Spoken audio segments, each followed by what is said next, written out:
Alright, it's been 38 videos so far mga sir.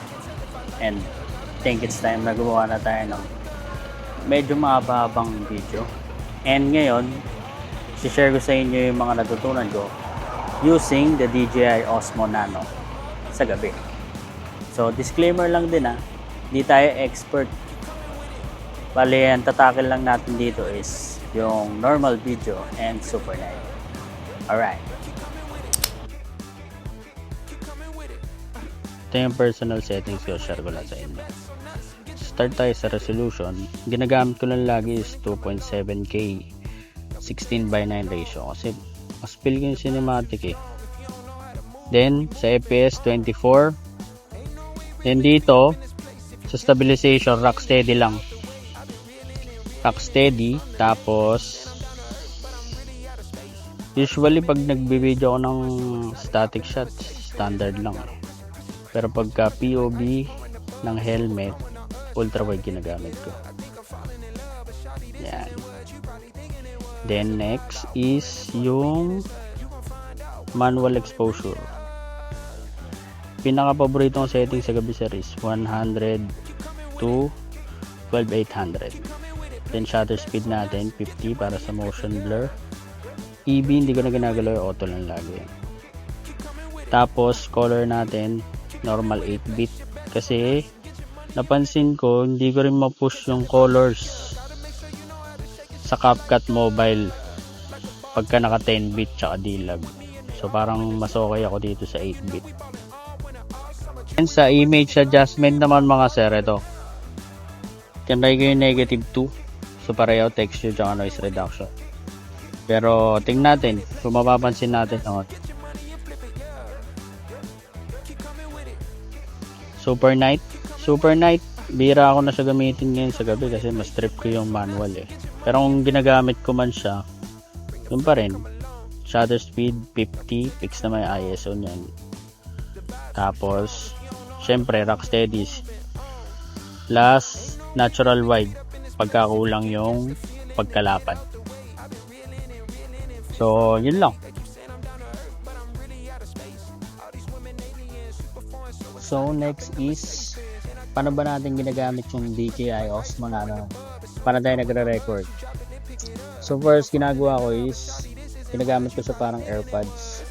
Alisin ko siya sa dock. Then lalagay natin sa setup.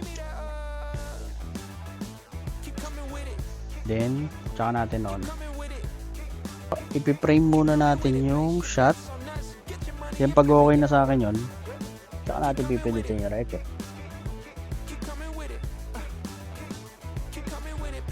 Yan. Meron din ako isang style. Pagka mahaba ang footage, ginagawa ko, patayin ko muna to. Bawa sa helmet. Pag gamit ko sa helmet, pinapatay ko muna yung pareho.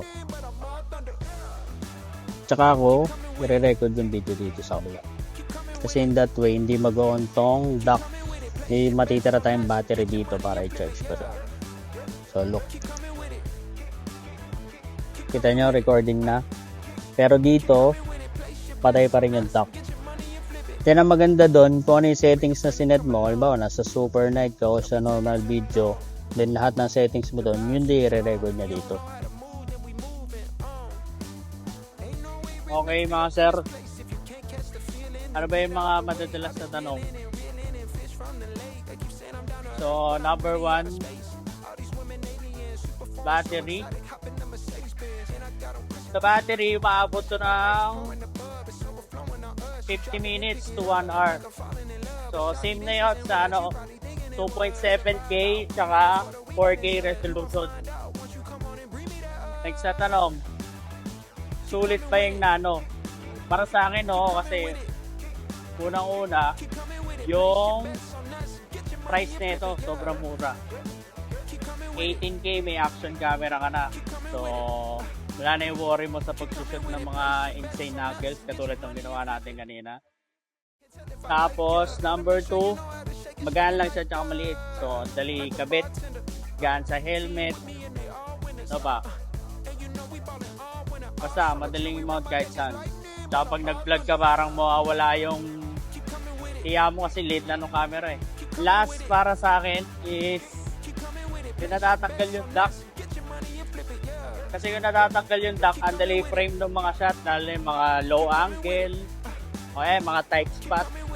Lagay mo yung camera lang tapos hawak mo yung duck. Tsaka may adjust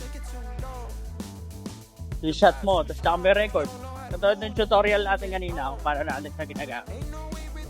Sa Convex naman, problema lang talaga dito, battery. So hindi ka pwedeng excuse me. So hindi ka pwedeng mag-record dito ng mahaba, diba? Mga 3 oras, 4 na oras, ganyan. Unlike sa action series, meron kang battery pack. So kahit mag-record ka doon ng 6 hours straight, kaya-kaya. So dito sa Nano, 1 hour lang. So kailangan talaga intentional ka sa mga shot mo. Alam mo na ganito lang, ganito kahaba, i-record mo. So yun lang mga sir. That's all. If natulungan kayo na itong video ko, don't forget to like, follow, and subscribe. And gagawa tayo ulit ng next episode natin. Gagawa tayo ng morning setup. So ano yung settings natin sa umaga, ano yung gamit natin accessories, lalo na heavy filter, dami nagtatanong. Then gawa din tayo episode ng editing, paano ko ini-edit yung mga videos ko. So yun lang, ride safe mga sir, and God bless.